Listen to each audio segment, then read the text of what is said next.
manipur ki chief minister n biren ngasi numidang waidam pung tareta governor lakshman prasad archaria ka unakhri chief minister n biren na mahaki sarkar gi mla mantri singa punna changlaga unanaba thaurang tawkhibani adubu chief minister khaktanga governor ka unakhi kana amata yahondana chathakiba closed door meeting hauzik pau pariba pungpham si fawbuda minute 35 mok fakhre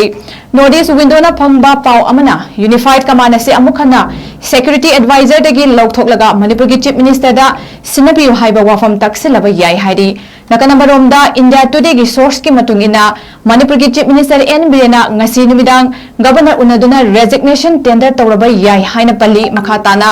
masina maram oiraga manipur da president rule laklaba yai haina su india today gi breaking news asida predict tawri manipur gi lengak lon karamba ahongba khongthang ama lakadagi haibadumadi mayam yengminaba tari anoba update singidamak notice window meeting taduna lebiu